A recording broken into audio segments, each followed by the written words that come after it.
네, 오늘 영상으로 소요리 문답 같이 동참하시는 우리 모든 성도님들 진심으로 축복합니다. 어려운 환경 속에서도 말씀에 더 집중하고 하나님을 더욱더 알기 위해서 그렇게 노력하는 그 애씀과 노력을 주님께서 기뻐 받으시고요. 하나님을 우리에게 더 많이 가르쳐 주시고 우리가 더 깊이 알아갈 수 있도록 우리를 도우시리라 믿습니다. 오늘은 제가 찬양하지 않고요. 특별히 영상 서비스이니까 좀 새로운 도전을 드리려고 합니다.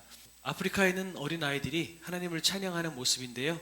우리 이 찬양을 같이 들으시면서 보시면서 아마 여러분이 다 아시는 찬양일 겁니다. 그러니까 마음으로 같이 보시면서 특별히 이들이 얼마나 하나님을 예배하고 하나님을 찬양하는 기쁨이 그 반응이 우리하고 다른지 우리가 그것들을 보면서 우리도 과연 그 구원의 기쁨이 얼마나 우리 가운데 살아있는가, 얼마나 하루하루 살아가는 것이 우리에게 기쁨이고 즐거움이고 기적인지 다시 한번 우리가 좀 묵상하는 시간이 되었으면 좋겠습니다.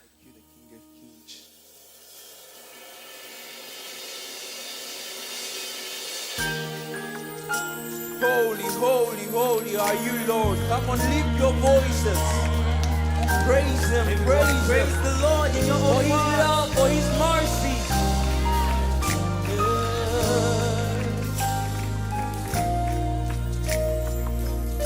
God sent His Son.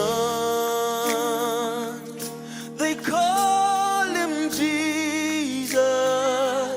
He came to love, heal and forgive.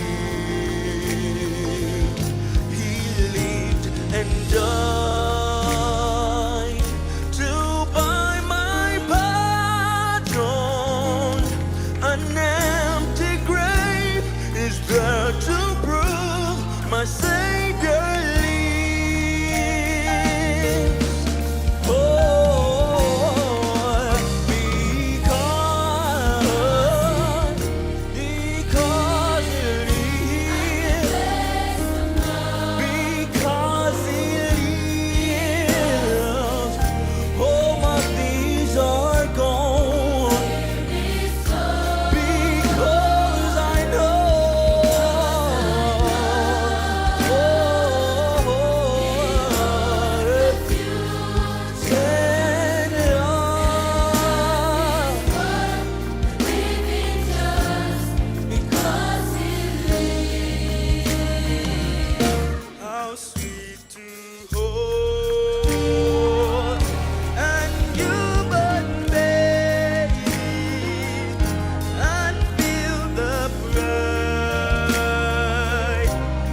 하나님, 우리가 주를 더욱더 알기 원합니다. 우리를 구원하시고 우리를 이끌고 오신 주님의 그 놀라우신 사랑, 그 주님의 긍휼하심, 그 주님의 은혜를 다시 한번 우리가 오늘 깨닫는 시간 될 수 있도록 도와주시고, 우리의 삶이 더욱더 기쁨과 은혜로 감사로 충만한 삶이 될 수 있도록 도와주시옵소서. 감사드리며 예수님의 이름으로 기도드립니다. 아멘. 오늘은 소요리 문답 20문서부터 28문까지 예수 그리스도에 대해서 우리가 공부하려고 합니다. 이것을 쉽게 말씀드리면 기독론이라고 말씀드릴 수가 있을 것 같습니다. 지난주에 인간론을 배울 때 인류가 타락으로 죄악된 상태와 비참함의 상태에 빠지게 되었다라고까지 배웠습니다. 그래서 죄악의 상태가 뭐냐? 우리가 죄의 책임이 있고요, 원래 우리가 창조되었을 때 우리가 가졌던 우리 안에 의로움을 우리가 상실했다는 것, 원의의 상실. 세 번째, 전적으로 부패했다. 이게 죄악된 상태가 이 세 가지라는 거고요. 그러면 비참함의 상태는 뭐냐? 우리가 이 세상을 살아가면서 수도 없이 많은 비참한 것들을 겪게 되지요. 슬픔, 고통, 재난, 전쟁, 기근, 그 모든 비참함, 이 세상에서의 비참함을 겪게 되고 결국 우리가 죽게 되고요. 그 다음에 죽고 난 이후에 영원한 형벌까지 가게 되는 것, 이것이 우리가 타락했기 때문에, 인류가 타락했기 때문에 갖게 되는 그런 상태다라고 배웠습니다. 지난주에 그렇게 인간이 얼마나 비참함의 상태까지 가는지를 우리가 배웠다면, 그럼 오늘은 무엇을 배워야 되겠어요? 그런 우리를 그냥 내버려 두지 않으시고 살리시는 예수 그리스도에 대해서 배우게 되겠죠. 그게 기독론이고 20문서부터 28문까지의 질문과 대답입니다. 먼저 20문을 보도록 하겠습니다. 하나님은 모든 인류를 죄와 비참함 속에 멸망하도록 내버려 두셨습니까? 대답은 하나님은 오직 기쁘신 뜻을 따라 영원 전부터 일부를 영생으로 선택하셨고 구속자를 통해 은혜의 언약을 맺어 건져내셨습니다. 먼저 하나님께서 우리를 구원하신 거는요, 여러분, 기쁘신 뜻을 따라 우리를 구원하셨다라고 말씀하고 있습니다. 우리가 구원받고 이 죄악과 비참함의 상태에서 우리가 회복되어지는 건 우리의 능력이나 아니면 우리가 뭔가 열심히 해서 뭔가를 이룰 수 있어서 할 수 있는 것이 아니라 전적으로 하나님께서 기쁘신 뜻을 따라 구원하셨기 때문에 이것들이 가능하다라는 것입니다. 그 다음에 또 한 가지는 일부를 영생으로 선택하셨다. 하나님께서 우리를 태초부터 구원하셨는데 모두를 구원하신 것이 아니라 일부를 구원하셨다라는 것을 지금 성경이 이야기하고 있습니다. 우리 모두가 비참한 상태에서 죽어 마땅한 그런 존재들이지만 하나님께서 일부를, 어떤 사람을 영생으로 선택하셔서 구원하셨다. 이것을 우리가 예정론이라고 이야기할 수가 있겠죠.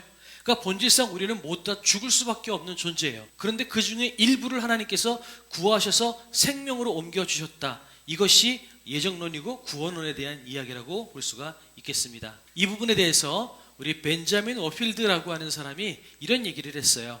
우리가 너무 사랑만 강조해서 다 구원받는다는 것도, 또 공의만 강조해서 다 멸망한다는 것도 잘못된 것이다. 이 두 가지가 조화를 이루는 것이 온전한 선택교리다. 그리고 우리 가운데 선택받지 못한 자가 있다는 것은 반대로 우리가 똑같이 선택받지 못해도 할 말이 없는 존재인데 우리가 구원받았다는 사실에 대해서 감격하고 기뻐할 수 있는 그런 교리라는 것입니다. 이 벤자민 워필드의 이야기를 한번 정리를 해볼까요? 사랑만 강조해서 다 구원받는다는 것도, 사랑을 다 강조하면 우리가 이렇게 이야기할 수 있죠. 하나님은 사랑이 하나님인데 왜 전부들 다 구원하셔야지 누구는 구원하시고 누구는 구원하지 않으십니까? 이렇게 묻는다는 거죠. 우리가 결론적으로 놓고 보면 구원받고 죽는 사람이 있는가 하면 구원받지 못하고 죽는 사람이 분명히 있단 말이죠. 그런데 만약에 하나님께서 사랑이 너무나 많으셔서 하나님은 이 모든 인류가 구원받길 원하신다라고 우리가 이야기한다면, 그러면 논리적으로 모순이 되는 게 뭐냐면, 하나님이 모든 사람을 구원하시고 싶어 하시는데 결론적으로 구원받지 못한 사람이 있다면 이거는 하나님이 전능하신 분이 아니라고 이야기하는 것과 마찬가지라는 거죠. 하나님은 전능하신 분이십니다. 그런데 구원받은 사람과 구원받지 못한 사람이 분명히 있단 말이죠. 그럼 이걸 놓고 결론적으로 뭐냐면, 하나님은 모두 다 죽을 수밖에 없지만 그 중에 일부를 구원하시기로 선택하셨다라고 우리가 이야기할 수 있다는 거죠. 이것이 하나님의 선택 교리라는 것입니다. 그리고 마지막으로 하나님께서 구원자를 통해 선택한 자들을 죄와 비참함에서 건져내서 구원에 이르게 하는데, 그 구원에 이르게 하기 위해서 우리에게 어떤 언약을 주셨냐면 은혜 언약을 주셨다라고 지금 성경이 이야기하고 있습니다. 은혜 언약을 주셨다.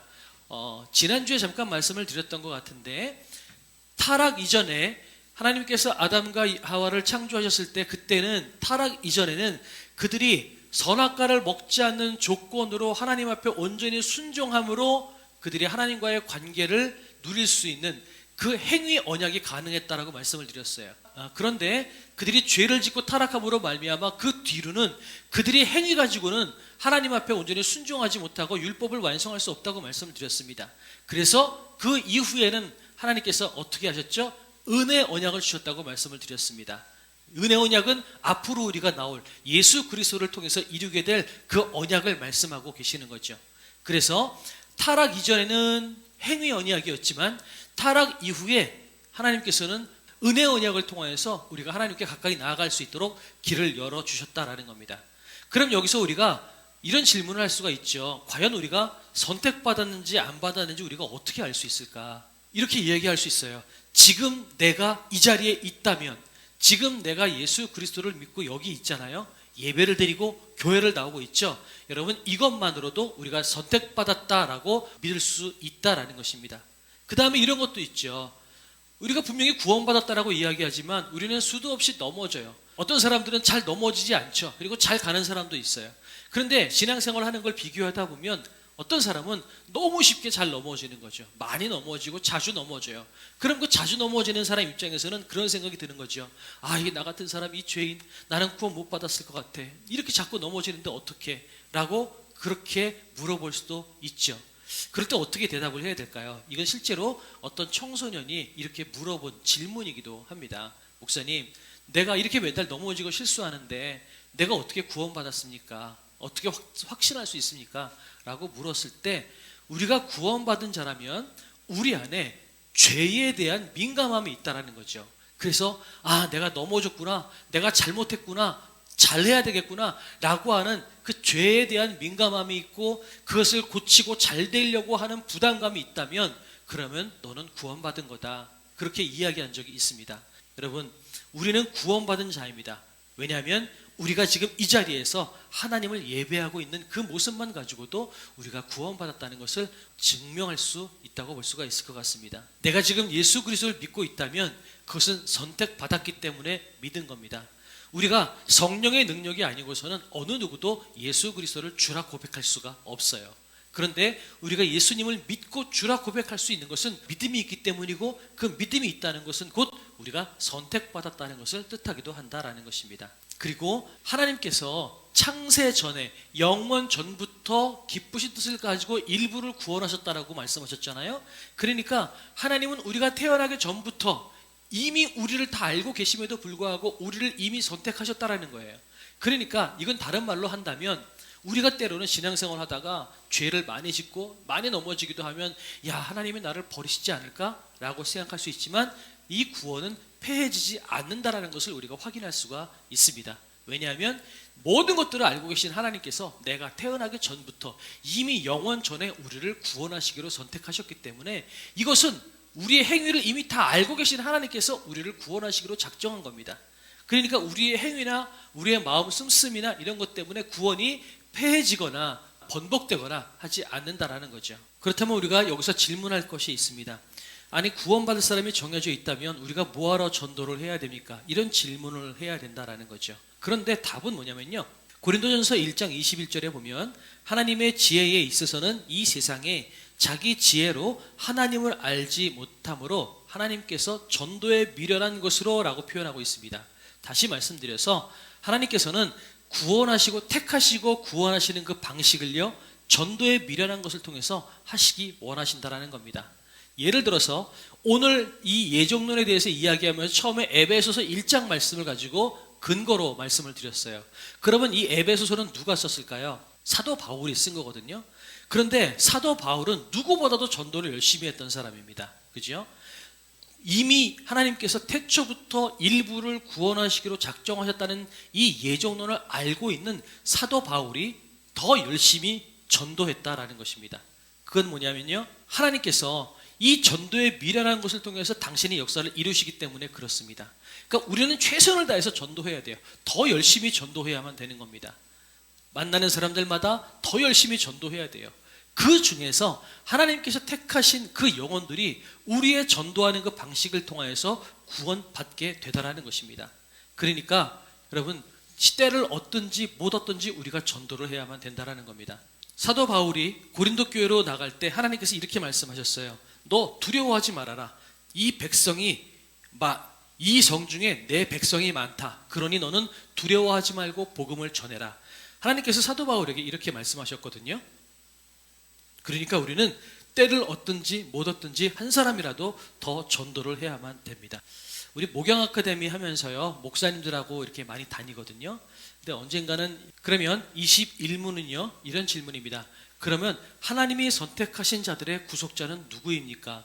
유일한 구속자는 주 예수 그리스도이십니다. 그분은 영원하신 하나님의 아들이니 사람이 되셨고 하나님이자 사람으로 영원히 계십니다 라는 것입니다. 첫 번째, 영원한 하나님의 아들로서 사람이 되셨다라는 것입니다. 그리고 두 번째, 하나님이 사람이 되셔서 인성을 입고 사람이 되셔서 오셨기 때문에 예수님 안에는 두 개의 본성이 있다. 여러분, 이게 굉장히 중요한 말일 것 같아요. 골로새서 2장 9절에 보면요, 그 안에는 신성의 모든 충만이 육체로 거하시고 하나님 대신 이 신성이 예수님의 그 육체 안에 충만하게 거하고 있다, 이런 표현을 하고 있습니다. 그러니까 예수님 안에 두 본성이 있다라고 하는 것, 원래 하늘에 계셨는데 그 하나님이 사람이 되셔서 이 땅에 오신 거다라고 하는 것입니다. 신성을 갖고 계셨는데 이 땅에 오셔서 인성을 입고 계셨다. 그러니까 그 안에는 신성과 인성이 같이 있다. 그래서 예수님 안에는 신성도 인성도 같이 있는데요, 신성도 100이고 인성도 100이다. 여러분, 그렇게 아셔야 돼요. 완전하신 사람이시면서 완전하신 하나님이시다라는 것입니다. 이 부분에 대해서 많은 사람들이 믿지 못해서 여러 가지 이론을 이야기하기도 했었습니다. 아니다, 예수님은 맨날 인성이 있었다가 어느 순간에 갑자기 세례받을 때 신성이 부여가 된 거다, 뭐 이렇게 이야기하기도 하고요. 어떤 사람은 아니다, 예수님 안에 신성과 인성이 있는데 이 두 개가 섞여가지고 전혀 다른 새로운 존재가 생겼다, 이렇게 여러 가지 이단들이 그런 이야기들을 많이 했어서 여러 가지 이야기가 있습니다. 그래서 어떤 사람들은 예수님의 신성을 부인하기도 하고요, 어떤 사람들은 예수님의 인성을 부인하기도 해요. 또 어떤 사람들은 예수님의 신성과 인성이 같이 있을 수 없으니까 그냥 뭉쳐가지고 섞여가지고 있다, 이렇게 이야기하기도 합니다. 그러나 여러 가지 이론이 있지만 결국 뭐냐면 예수님은요, 그 안에 신성과 인성이 같이 있다라는 겁니다. 신성도 100이고 인성도 100이다. 여러분, 이 사실을 여러분 기억하시면 좋겠습니다. 그 다음에 예수님께서 신성과 인성을 가지셨는데 그러면 언제까지 예수님은 신성과 인성을 가지실까요? 이 질문에 대해서는 답은요, 예수님은 앞으로도 쭉 신성과 인성을 같이 갖고 계십니다. 지금 이 순간에 하나님 우편에 앉아 계실 때도 예수님은 신성과 인성을 같이 갖고 계십니다. 왜냐하면 예수님께서 인성을 입으신 그 상태로 하늘로 그대로 올라가시거든요. 그러니까 인간의 몸을 내려놓고 영혼만 올라간 것이 아니라 인간의 몸을 가지신 그 상태로 예수님은 하늘로 올라가셨어요. 다시 말씀드려서 예수님은 올라가실 때 신성과 인성을 입고 올라가셨다라는 겁니다. 그러니까 지금도 예수님은 신성과 인성을 갖고 계시기 때문에 인성, 우리에 대해서 누구보다 더 잘 알고 계시는 거죠. 그러니까 예수님은 하나님 우편에서 인간을 위해서 중보할 수가 있는 겁니다. 하나님, 쟤요, 내가 보니까 좀 괜찮은 애예요, 이렇게 중보할 수도 있고요. 하나님, 한 번만 더 생각해 주세요. 얘 사실은 저런 애가 아니에요. 뭐 이렇게 우리를 위해서 중보하시고 우리를 위해서 설득하시는 분이 예수님이시라는 겁니다. 왜냐하면 예수님은 신성과 인성이 같이 있기 때문이다. 그렇죠. 그렇다면 자, 이제 22문으로 가도록 하겠습니다. 성육신. 그러면 하나님의 아들 그리스도는 어떻게 사람이 되셨습니까? 참 몸과 영혼을 취하셨습니다. 성령의 권능으로 동정녀 마리아에게 잉태되어 나셨으며 죄는 없으십니다. 우리가 이렇게 볼 수가 있습니다. 이런 예화가 하나가 있어요. 트랙터가 막 지나가고 있어요. 근데 트랙터가 지나갈 것 같은 그 길목의 앞부분에 보면 개미집이 있단 말이죠. 개미들이 열심히 나뭇잎을 나르고 먹을 거를 나르고 월동 준비를 하고 있는 거예요. 그런데 지금 여기는 트랙터가 막 몰고 가고 있어요. 조금 지나면 그 트랙터가 개미집을 완전히 뒤집어 엎을 겁니다. 그래서 개미들에게 위험하다, 피해라, 빨리 피해라 얘기하려고 그러는데, 여러분, 사람이 우리가 얘기해서 개미들이 들을까요? 들을 수가 없죠.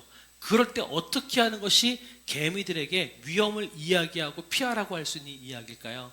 그것은 우리가 직접 개미가 돼서 위험하다, 피해라 라고 이야기하는 것, 그 방법밖에 없을 겁니다. 바로 이게 성육신을 이해할 수 있는 좋은 예화 중에 하나인 것입니다. 하나님께서 참 신이시지만 하나님께서 인간이 되셔서 이 끝 땅에 오셔야만 우리가 이 세상에 살면서 그 앞으로 오게 될 임박한 하나님의 심판, 또 이 저주와 재앙, 이런 것에 대해서 우리가 어떻게 피할 수 있고 어떻게 이것을 극복해야 되는지를 우리가 알 수 있겠죠. 그 소리를 하나님께서 인간이 되셔서 우리에게 말씀하셔야만 우리가 알 수 있기 때문에 직접 우리에게 내려오신 것이라는 겁니다. 이게 바로 성육신, 사람이 되신 것이라는 겁니다.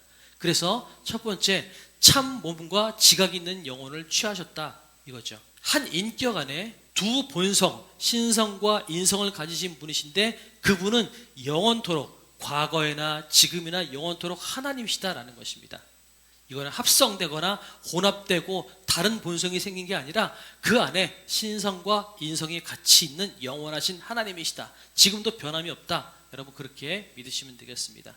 두 번째는 그분이 어떻게 나오셨냐면 성령의 능력으로 동정녀에게 잉태되어서 나오셨다라고 말씀하고 있습니다. 예수님은 우리가 지난주에 나눴던 것처럼 보통의 생육법이죠. 남자의 정자와 여자의 난자가 합해져서 임신해서 나온 것이 아니라 성령으로 잉태되었다라고 이야기하고 있는 겁니다. 부모의 능력에 의해서 잉태된 게 아니라 성령의 능력, 지극히 높으신 이의 능력으로 잉태되셨다라는 것입니다. 그렇기 때문에 이 부모의 생육법을 통해서 잉태된 것이 아니기 때문에 예수님에게는 죄가 없으시다라는 거죠. 그러면 우리가 또 이렇게 질문할 수 있겠죠. 아니, 그러면 두 남자와 여자의 그런 보통의 생육법을 통해서 예수님이 잉태된 게 아닌데 어떻게 다윗의 후손이 되고 어떻게 그 계보 안에 예수님이 들어갈 수 있느냐라고 이야기할 수가 있겠죠. 그런데 결혼은 안 했지만 법적으로 마리아와 요셉은 약혼을 했죠. 약혼했다는 것은 뭐냐면 법적으로 결혼하는 것을 인정한 상태라는 것입니다. 그래서 법적으로 다윗의 후손이 될 수 있고요. 그래서 예수님이 그 예언의 성취를 이루신 분으로 오실 수가 있었다라고 이야기할 수가 있을 것 같습니다. 그 다음에 이 동정녀 마리아에 대해서 우리가 좀 이야기해야 되는데요. 천주교죠. 특히 카톨릭 같은 경우는 동정녀 마리아에 대해서 굉장히 많이 신성시하는 부분들이 있어요. 근데 이 부분에 대해서 몇 가지를 짚고 넘어가야 되는데요. 이 마리아가 하나님을 잉태한 성모인가 아닌가라는 겁니다. 성모 마리아라고 보통 이야기하잖아요. 그런데 신을 잉태한 성모 마리아인가? 그렇지 않다라는 겁니다. 왜냐하면 마리아가 신을 잉태한 것이 아니에요. 원래 하나님께서 하늘에 계셨는데 신성이 이번에 인성을 입고 나오셨기 때문에 인간 예수가 생긴 거라는 겁니다. 이해가 되십니까? 하나님께서 신성을 갖고 계신 분이 인성을 취하셔서 마리아의 몸에서 태어나신 거기 때문에 마리아의 몸에서 태어난 것은요, 인간 예수가 태어난 거예요. 그러니까 신을 잉태한 것은 아니라는 거죠. 그래서 우리 소요리 문답 말고요, 하이델베르그 요리 문답이라고 하는 곳에 질문 35에 이런 게 있습니다. 성령으로 잉태되어 동정녀 마리아에게서 나시고 라는 것에 대한 대답은 그것은 현재나 장래나 참되며 영원한 하나님이신 영원한 하나님의 아들이 성령의 능력으로 동정녀 마리아의 살과 피로부터 참된 사람의 본질을 취하셨으며 따라서 다윗의 참된 씨가 되었으며 죄 없으신 것을 제외하고는 모든 면에서 다른 사람들과 동일하다는 뜻입니다. 이렇게 되어 있습니다. 웨스트민스터 신앙고백에도 8장 2항에 이렇게 되어 있습니다. 성령의 능력으로 동정녀 마리아의 몸에 잉태되시고 그녀의 피와 살을 받아 태어나셨다. 다시 말해서 마리아의 몸에서 태어나실 땐 인간 예수로 태어나신 겁니다. 마리아가 신을 잉태한 것은 아니라는 거죠. 두 번째, 마리아는 끝까지 동정녀였을까요? 그렇지 않죠. 예수님은 성령의 능력으로 마리아가 낳았기 때문에 동정녀라고 이야기하지만 그 뒤로 예수님의 형제들이 있잖아요. 야고보도 있고요. 그 형제들은 그 자연의 생육법, 우리가 알고 있는 보통의 생육법을 통해서 난 겁니다. 그러니까 언제나 동정녀였다는 것은 아니라는 거죠. 예수님을 낳을 때만 동정녀였습니다. 그 다음에 카톨릭이죠. 다른 교단에서는 마리아는 무마다 죄가 없다라고 이야기하고 있습니다. 여러분, 마리아가 죄가 없을까요? 마리아는 어떻게 태어났을까요? 그 아버지와 어머니의 보통의 생육법을 통해서 태어난 여인이잖아요. 마리아는 죄가 있습니다. 죄 없으신 분은 예수님밖에 없으십니다. 마지막으로 우리가 마리아에게 기도하면 될까요? 지난번에 로마에 가서 시스티나 성당을 한번 간 적이 있었거든요. 그 위에 천지창조 그림이 있어요. 그런데 그 천지창조 그림의 양 옆으로 수도 없이 많은 성자들의 이름들이 있습니다. 그 뭐냐면 그동안 많이 신앙적으로 영적으로 본이 되고 많이 깊이가 있는 사람이어서 이 사람을 영적으로 추대를 한 거죠. 그게 성자라고 이야기를 해서 그들에게 기도하고 그들에게 간구해도 응답이 된다, 뭐 이런 얘기가 있습니다. 그런 차원에서 마리아에게 기도하면 될까요? 디모데전서 2장 5절에 보면 하나님 한 분이시요 또 하나님과 사람 사이의 중보자는 한 분이시니 곧 사람이신 예수 그리스도라. 여러분, 중보자는 한 분밖에 없습니다. 우리가 마리아를 통해서 기도하는 것이 아니라 기도는 예수님의 이름으로 예수님께 기도해야만 된다는 거죠. 마지막으로 예수님은 죄가 없으신 그리스도이시다. 예수님은 우리와 똑같이 시험을 받기는 했지만 죄는 없으시다라는 겁니다. 자, 23문으로 넘어가 보도록 하겠습니다. 23문, 그리스도는 구속자로서 무슨 직분을 행하십니까? 선지자, 제사장, 왕의 직분을 행하셨다라고 볼 수가 있겠죠. 답은 그리스도께서는 우리의 구속자로서 선지자와 제사장과 왕의 직분을 낮아지고 높아지신 두 지위에서 행하십니다. 이렇게 되어 있습니다. 우리가 구약 성경에 보면 이 선지자, 제사장, 왕의 직분은 이미 있었습니다. 그런데 이들은 나중에 오실 예수 그리스도의 예표를 한 것이다. 우리가 이렇게 생각하면 되겠습니다. 우리가 선지자는 뭘까요? 하나님의 뜻, 하나님의 말씀을 백성들에게 전하는 자, 대언하는 자가 선지자죠. 그럼 제사장은 뭐죠? 하나님과 백성들 사이를 화목하게 연결해 주는 것이 제사장입니다. 뭘로 하죠? 제사. 다시 말해서 예배를 인도함으로 하나님과 백성들의 관계를 화목하게 하나로 연결해 주는 역할을 하는 것이 제사장입니다. 왕은 뭐죠?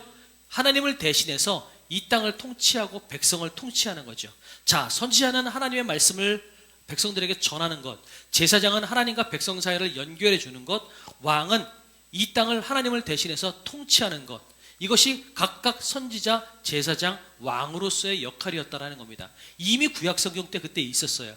근데 문제는 뭐냐면 이 선지자, 제사장, 왕이요, 이들이 구약 성경에는 다 제대로 자기 역할들을 하지 못했다라는 거죠. 선지자도 여러분 악한 선지자가 있잖아요. 하나님의 말씀을 제대로 증거해야 되는데 자기 뜻과 자기 욕심, 이것을 가지고 하나님의 말씀을 전한 사람도 있죠. 제사장도 여러분 얼마나 많은 악한 제사장들이 중간에 많이 있어요. 그래서 이방인들하고 결탁해서 성전 안에다가 막 이방인들의 우상들을 집어넣어 주기도 하고요, 이방인들이 살 수 있도록 집을 만들어 주기도 하고, 그런 악한 제사장들이 얼마나 많이 있었어요. 왕도 마찬가지죠. 왕도 하나님을 대신해서 대리 통치자로 이 땅에서 왕의 역할들을 감당해야 되는데, 왕도 자기 뱃속만을 채우려고 온갖 악행을 저질렀던 것들을 우리 이스라엘의 역사를 통해서 많이 보게 되죠. 그러니까 선지자, 제사장, 왕이 셋 다 똑바로 자기 역할들을 못한 겁니다. 그러니 진짜 선지자, 제사장, 왕이신 예수님께서 오셔야만 됐다라는 거죠. 선지자의 직분 24문입니다. 그리스도께서 어떻게 그 선지자의 직분을 행하셨습니까? 그리스도께서는 선지자로서 우리를 구원하시려는 하나님의 뜻을 그분의 말씀과 성령으로 우리에게 계시하십니다. 하나님의 뜻을 계시하셨다라는 거죠. 구약 성경에 나오는 예언자를 예를 든다면요, 예언자는 두 가지 뜻이 있습니다.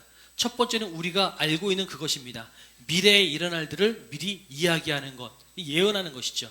근데 또 한 가지는 뭐냐면 맡길 예자가 있어요. 우리 예금할 때 돈을 맡긴다가 예금이잖아요. 그 예자를 써서 맡길 예자, 하나님의 말씀을 맡긴다라고 해서 예언자, 그러면 하나님의 말씀을 전하는 자, 지금 우리 시대로 따진다면 저와 같은 목회자를 이야기할 수가 있겠죠. 성경 말씀, 하나님의 말씀을 맡아서 이것을 전하는 것이라는 겁니다. 그래서 근데 이 당시에 구약 성경 때 선지자, 예언자는 사실은요, 앞에 것을 예언한다기보다 하나님의 뜻과 하나님의 말씀을 전한다라는 차원에서 맡길 예자를 쓰는 예언자, 선지자의 역할들이 사실은 훨씬 더 많이 있었습니다. 하나님의 말씀을 받아서 하는데 그들이 선포하는 건 뭐냐면 하나님의 뜻을 선포했다라는 겁니다. 그런데 하나님의 뜻이 뭐예요? 우리를 구원하시려는 하나님의 뜻이었어요. 다른 뜻이 아니라 우리를 구원하시려는 하나님의 뜻이었다라는 것입니다. 그러면 세 번째, 그러면 우리를 구원하시려는 그 하나님의 뜻을 무엇으로 전하셨냐면 말씀과 성령으로 계시하셨다라는 거죠. 말씀과 성령으로. 그러니까 예수님은요, 이 땅에 오셔서 자의적으로 행하신 것이 아니라 우리를 구원하시려고 하는 그 하나님의 뜻을 하나님으로부터 받아서 우리에게 증거했다라는 거죠. 말씀과 성령으로. 우리도 마찬가지입니다. 이 말씀과 성령으로 하나님의 뜻을 깨달아야만 됩니다. 너무 말씀에만 집중하다 보면 머리가 차가워져서 하나님의 일하심을 우리가 놓칠 때가 많고요. 또 너무 성령에만 집중하면 기준이 사라지게 됩니다. 우리 주변을 보시면 아실 거예요. 어떤 곳은 너무 말씀만 중요하다 보니까 기쁨도 없고 감격도 없고 그냥 말씀을 연구하고 머리만 커지는 것 같은 그런 교회가 있고요. 또 어떤 교회는 말씀을 잘 안 보는데 그냥 기도하고 방언하고 찬양하고 여러분 여기에만 집중하는 거예요. 그러다 보니까 때로는 중심을 잃어버릴 때도 있고요. 하나님의 뜻을 바로 캐치하지 못할 때도 있다라는 거죠. 가슴만 뜨거운 이 성령뿐만 아니라 머리가 뜨거운 말씀, 이 두 가지가 조화를 이루는 것, 이 조화를 이루어서 하나님의 말씀을 전하는 것이 그만큼 중요하다라고 볼 수가 있을 것 같습니다. 25분에서 예수님은 제사장 직분에 대해서 이야기합니다. 그리스도께서 제사장의 직분을 어떻게 행하십니까? 그리스도께서는 제사장으로 단번에 자신을 제물로 드려 하나님의 공의를 만족시키시고 우리를 하나님과 화목하게 하셨으며 또한 우리를 위하여 항상 간구하십니다. 자, 이 문장을 보면 첫 번째, 단번에 자기 자신을 제물로 드렸다라는 것입니다. 두 번째, 우리를 위해서 항상 간구하고 계시다라는 것입니다. 그래서 예수님께서 제사장의 사역을 하고 계시다라는 거죠. 그러면 이 제사장이 하는 큰 두 가지의 일을 우리가 생각해 본다면 첫 번째는요, 하나님의 대리인으로서 사람들의 죄를 속하는 일을 하는 겁니다. 그리고 사람을 대표해서 사람의 문제를 하나님 앞에 간구하는 그런 일을 하는 거예요. 한마디로 이야기한다면 하나님과 사람 사이에 중개자 역할들을 하는 것이 제사장의 역할이라는 겁니다. 예수님이 그렇게 제사장의 역할을 하심으로써요, 여러분 두 가지, 사랑과 공의, 이 하나님의 속성 두 가지를 예수님께서 만족시키고 계시다라는 겁니다. 공의는요, 죄를 용납하지 않는다라는 거죠. 죄 졌으면 벌 받는다, 이것이 공의잖아요. 그러니까 하나님은 죄를 묵과하지 않으세요. 반드시 죄는 심판하십니다. 그게 하나님의 공의예요. 그런데 예수님이 하나님의 공의를 만족시키기 위해서 인간들 대신 죄를 지고 십자가에서 그 모든 죄에 대한 형벌을 받으셨다라는 것입니다.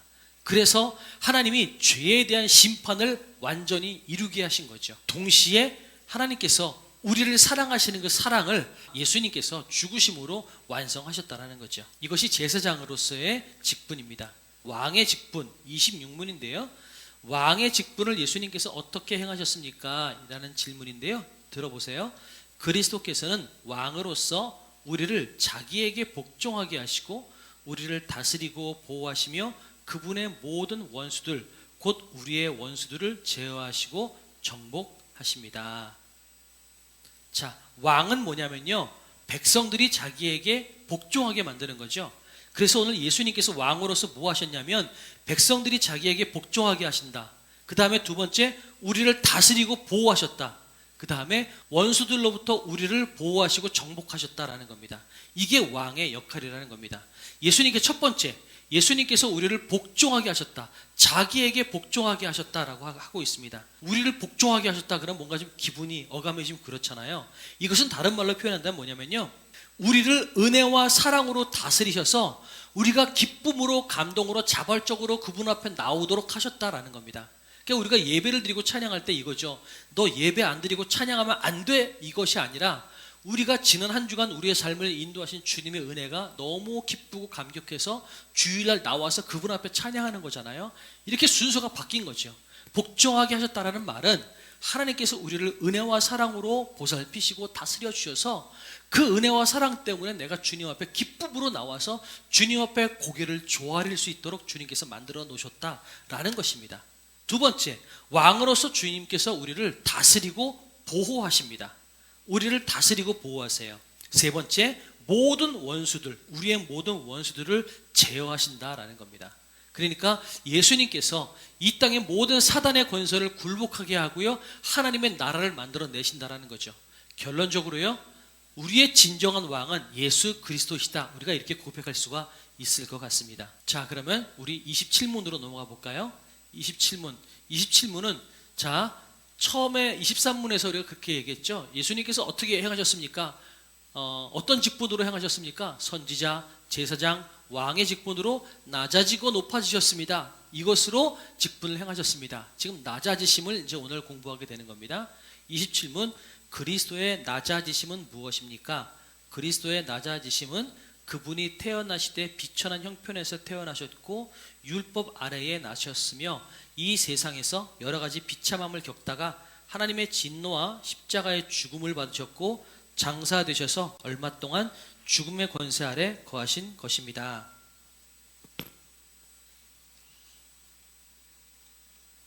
그러니까 이거는 비하라고 전문 용어로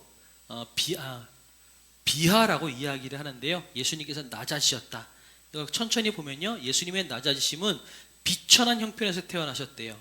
그리고 율법 아래에 나셨어요. 그 다음에 이 세상을 살면서 여러 가지 비참함을 다 겪으셨어요.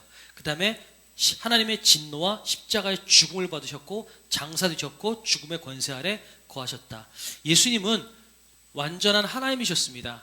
그런데 이 땅에 인간의 몸을 입고 오셔서 태어날 때도 어디서 태어났죠? 마구간에서 태어났잖아요. 그만큼 비천한 데서 태어났다라는 것입니다. 그래서 태어나서 어린 나기에 그 힘없고 연약함을 예수님은 다 겪으셨어요. 배고프면 울어야 되고요, 대소변 가릴 수가 없고요, 그 유아 어린 나이가 겪는 그것들을 예수님께서 스스로 감당 다 하셨다라는 것입니다. 또한 율법 아래 나셨어요. 율법은 하나님이 만드셨잖아요. 그러니까 예수님께서 율법을 만드신 분이세요. 율법을 만드신 분이 율법에 복종하셨다라는 거죠. 그 율법을 예수님은 하나도 어긴 것이 없다라고 말씀하고 계십니다. 율법에 순종하셨어요. 그 율법의 완성을 예수님께서 이루셨다라는 겁니다. 그 율법 아래 나신 분이 율법 아래에서 스스로 그 율법에 순종하는 삶을 살았습니다. 이것이 또한 낮아짐입니다. 또한 이 세상에 살면서 여러 가지 비참함을 겪었죠. 사소한 것부터 여러분, 오래 걸으면 힘들죠. 피곤함도 겪으시고요, 졸린 것도 겪으시고요, 배고픔도 겪으셨죠. 거기다가 사람들의 비난, 욕, 배신, 이 많은 것들을 예수님은 다 겪으셨죠. 그 이 세상에 살면서 예수님은 그 모든 비참함을 다 겪으셨다는 겁니다. 결국은 어디까지 가요? 하나님께서 예수님께 고개를 돌리고 침묵하시는 그 모습, 결과적으로 십자가에서 죽으시는 그 비참함의 극치까지 예수님은 다 담당하셨죠. 그리고 3일 동안이나 죽음 가운데 계셨다라는 겁니다. 이것이 예수님께서 낮아지신 모습입니다. 원래 사도신경에는요, 죽으시고 음부에 내려가사라고 하는 표현도 있습니다. 음부에 내려가셨다라는 거죠. 예수님은 실제적으로 음부, 다시 말해서 지옥에 내려가실 필요가 없었습니다. 그 때문에 여러 가지 논쟁이 있지만, 그러나 우리가 믿는 건 뭐냐면요, 예수님이 음부에 내려가셨다라고 하는 표현은 지옥에 내려가는 고통인 것처럼 그런 험악하고 심각한 고통을 겪으셨다, 아픔과 고통을 겪으셨다라는 것을 강조하는 차원에서 음부에 내려가시고 라는 표현을 했습니다. 그런데 이 말이 사실은 약간 논쟁의 여지도 있고 어려웠거든요.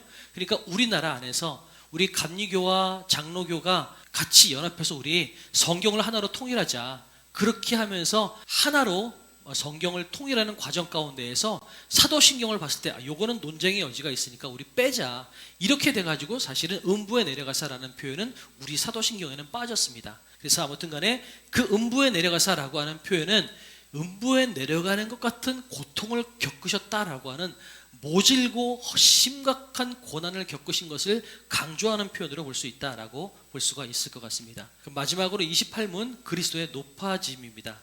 그리스도의 높아지심. 그리스도의 높아지심은 무엇입니까? 그리스도의 높아지심은 사흘 만에 죽은 자 가운데서 다시 살아나신 것이고 하늘로 올라가시고 하나님 아버지 우편에 앉으시고 마지막 날 세상을 심판하러 오시는 것입니다. 네 가지입니다. 사흘 만에 죽은 자 가운데 살아나신 것, 하늘로 올라가신 것, 그 다음에 하나님 우편에 앉으신 것, 그리고 마지막 날 심판하러 오시는 것. 이것이 또한 그리스도의 높아지심이라는 겁니다.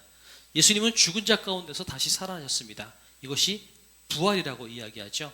에베소서 1장 20절에 보면 그의 능력이 그리스도 안에서 역사하사 죽은 자들 가운데서 다시 살리시고 이렇게 말하고 있습니다.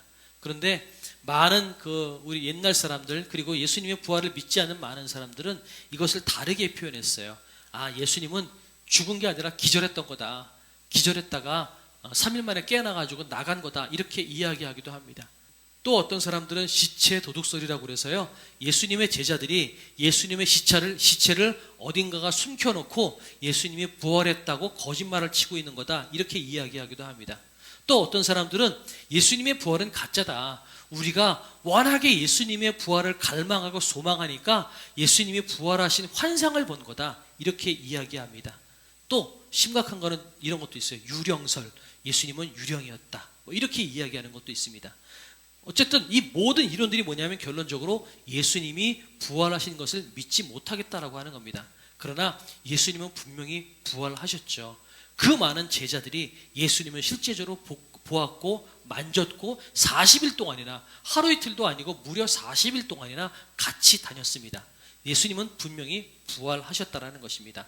그리고 또 하나는 하늘로 올라가셨다라는 겁니다. 이것은 승천이라고 이야기하죠. 40일 동안 계시면서 제자들에게 예수님을 보이셨어요. 그리고 또 한 가지는 하나님 나라의 일을 예수님께서 말씀하셨다라는 겁니다.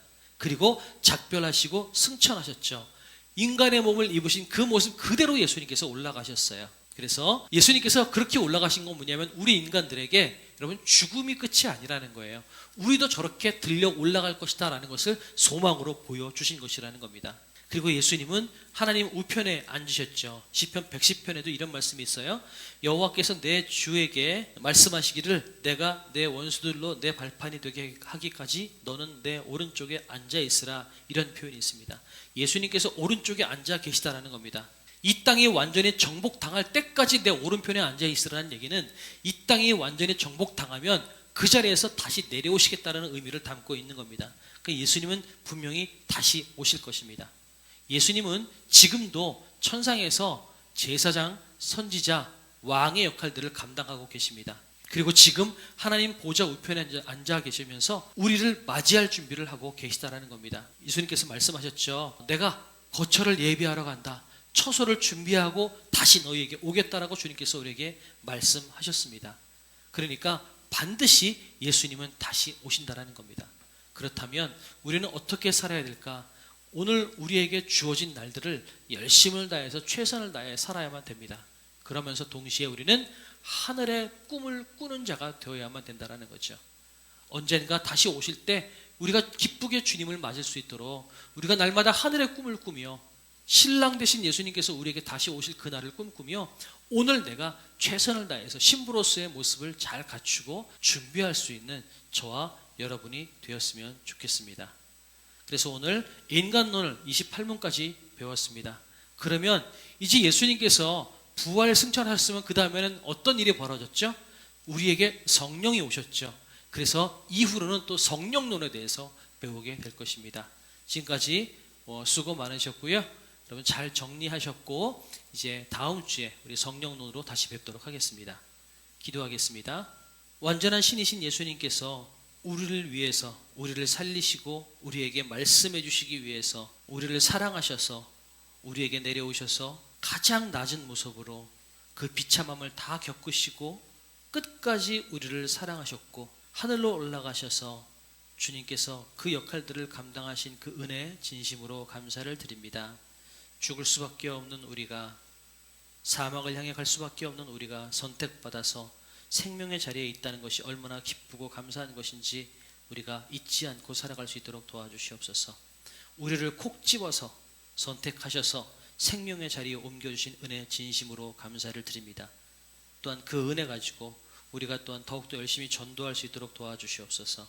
전도에 미련한 곳으로 아버지의 그 뜻을 이루신다고 말씀하셨는데, 주님, 때를 얻든지 못 얻든지 우리가 만나는 사람들에게 그리스도의 복음을 증거하기를 쉬지 않는 사람이 될 수 있도록 도와주시옵소서. 오늘도 우리와 함께 하신 주님을 찬양하며 감사드리며 예수님의 이름으로 기도드립니다. 아멘. 하늘에 계신 우리 아버지여, 이름이 거룩히 여김을 받으시오며 나라의 임하옵시며 뜻이 하늘에서 이룬 것 같이 땅에서도 이루어지이다. 오늘날 우리에게 일용할 양식을 주옵시고 우리가 우리에게 죄 지은 자를 사하여 준 것 같이 우리의 죄를 사하여 주옵시고 우리를 시험에 들게 하지 마옵시고 다만 악에서 구하옵소서. 대개 나라와 권세와 영광이 아버지께 영원히 있사옵나이다.